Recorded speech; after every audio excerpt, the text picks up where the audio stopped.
Itizen tahu nggak sih kalau data dari Badan Kesehatan Dunia atau WHO menyebutkan bahwa 2,2 juta kematian anak di bawah usia 5 tahun disebabkan oleh diare. Nggak nyangka ya, dari diare ujungnya bisa kepada kematian. Nah sebenarnya diare ini juga nggak berasal hanya karena soal kebersihan aja, tapi bisa lebih dari itu. Mau tahu kira-kira apa aja yang bisa menyebabkan diare? Yuk kita tonton lebih lanjut pada video kali ini. Hai Itizen, kalian pernah ngerasain nggak rasa ingin buang air besar sering banget, lalu rasa perut yang sakit kayak melilit, dan nantinya feses yang dihasilkan atau tinja yang dihasilkan itu cair dan mengandung lendir? Nah, itu adalah kondisi yang dinamakan diare. Dalam beberapa menit ke depan, kita akan membahas soal diare. Namun, sebelum kita masuk ke dalam pembahasannya, jangan lupa untuk subscribe dulu channel ini dan juga nyalakan loncengnya. So, check this out, ini dia ABCD tentang diare yang rugi banget kalau kalian nggak tahu. A. Apa itu diare? Diare adalah masalah kesehatan tertentu di mana nantinya feses atau tinja yang dihasilkan itu lebih cair dengan frekuensi BAB atau buang air besar yang lebih sering daripada biasanya. Diare ini menjadi sesuatu yang membahayakan karena bisa berujung kepada dehidrasi atau kekurangan air yang parah, dan hal ini sangat rentan terjadi jika diare ini dialami oleh bayi, anak-anak, dan juga lansia. Kenapa? Karena pada bayi dan anak-anak sebenarnya sistem pencernaan dan imunitasnya itu belum terbentuk secara sempurna, akhirnya bisa lebih rentan mengalami keterpaparan dari si patogen atau mikroorganisme penyebab infeksi ataupun diare ini. Sedangkan untuk yang lansia itu bisa sangat rentan mengalami diare karena kalau udah faktor U nih, semakin tua, semakin senja umurnya, biasanya performance tubuhnya akan menurun, salah satunya kepada sistem pencernaannya. Jadi udah gak semudah dulu nih untuk mencerna berbagai macam makanan yang akhirnya ada beberapa macam makanan yang sulit untuk dicerna dan berujung kepada diare.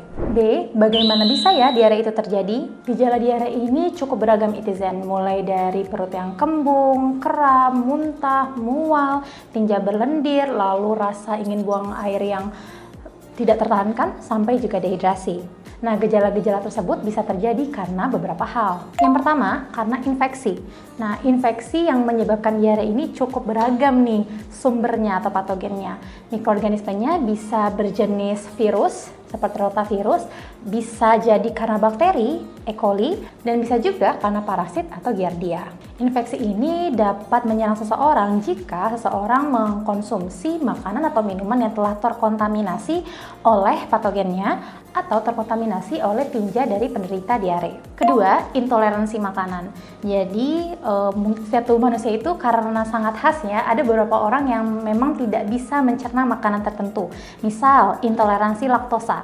Nah, ini adalah kandungan yang paling sering nih ditemukan pada susu dan produk olahannya. Biasanya kalau orang yang intoleran pada laktosa, kalau udah sekalinya makan ataupun minum gitu ya produk olahan susu ini, maka akan menyebabkan kembung, perutnya bergas, dan nantinya salah satunya adalah diare. Beda lagi nih sama orang yang nggak bisa makan pedas. Kenapa? Karena sebenarnya dalam makanan yang pedas itu mengandung salah satu zat iritan atau zat yang menyebabkan iritasi, yaitu adalah capsaicin. Nah, untuk orang yang nggak bisa makan pedas, tubuhnya akan bereaksi secara alamiah untuk mempercepat proses pencernaan di bagian usus agar zat iritannya ini segera keluar dari tubuh. Alhasil, proses pencernaannya pun tidak sempurna dan fesesnya akan cenderung lebih berair. Ketiga, penyakit pencernaan. Kondisinya bisa variatif banget dari mulai peradangan ataupun kerusakan di bagian usus, di mana imbasnya adalah terganggunya proses penyerapan air dan juga elektrolit. Jadi, feses yang dihasilkannya pun akan lebih cair. Keempat, alergi pada makanan atau minuman tertentu. Biasanya kalau kita habis makan makanan ataupun minuman yang nggak cocok sama tubuh kita, kan ada efek samping yang muncul ya Itizen, entah itu gatal-gatal, kemerahan, mual muntah, dan salah satunya adalah diare ini. Kelima adalah konsumsi obat-obatan, khususnya yang berjenis antibiotik. Kenapa? Antibiotik kalau kita lihat dari pengertiannya berarti kan memang obat yang bertujuan untuk mematikan bakteri. Tapi sayangnya bakteri yang dimatikan bukan cuma yang menyebabkan penyakit, tapi juga yang baik ataupun positif untuk tubuh kita. Salah satunya adalah bakteri positif yang memang sudah alamiah tumbuh di usus kita untuk menyokong adanya proses pencernaan. Kalau mengkonsumsi antibiotik dan bakteri positifnya ini juga ikut mati, maka proses pencernaan akan terganggu dan diare pun bisa terjadi. Keenam, kondisi medis tertentu. Ada beberapa kondisi penyakit tertentu yang bisa merangsang seseorang untuk mengalami diare.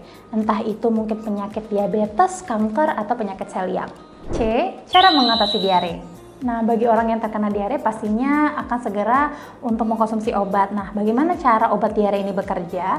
Yaitu sebenarnya fokus utamanya adalah menghambat aliran cairan ataupun elektrolit kepada feses ataupun sisa pencernaan dan membuat aktivitas dari usus itu ya bisa lebih lambat agar frekuensi BAB-nya tidak sesering sebelumnya. Namun, obat is not the only way dan ada beberapa cara yang bisa kita lakukan untuk mendukung proses penyembuhannya.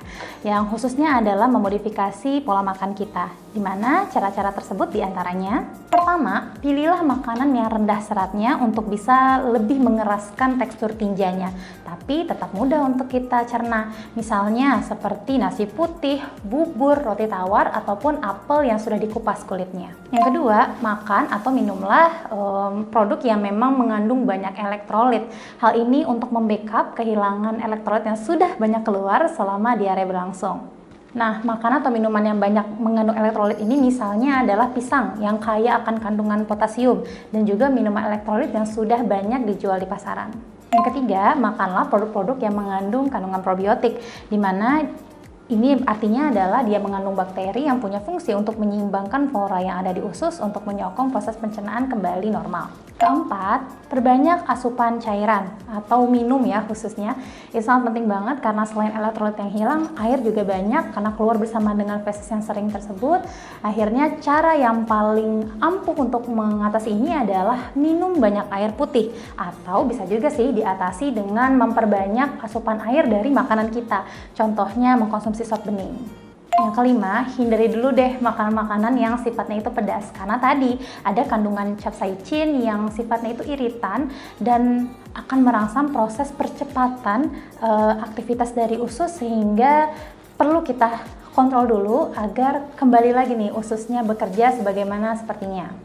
Yang keenam, konsumsilah obat anti diare. Salah satunya adalah loperamid, tapi perlu ditekankan penggunaan obat ini harus dikonsultasikan terlebih dahulu kepada dokter atau profesional kesehatan, apalagi jika peruntukannya adalah untuk anak-anak. Perlu diperhatikan dan dicatat ya Itizen, kalau sudah mengalami diare lebih dari 3 hari dengan gejala yang parah, misalnya dehidrasi yang kronis, lalu tinjanya berdarah ataupun demam tinggi, wajib banget untuk datang ke dokter agar bisa mendapat diagnosa yang lebih spesifik dan treatment yang lebih khas. Again, karena mencegah lebih baik daripada mengobati, nggak afdol kalau kita cuma tahu cara mengobatinya tanpa tahu cara untuk mencegahnya.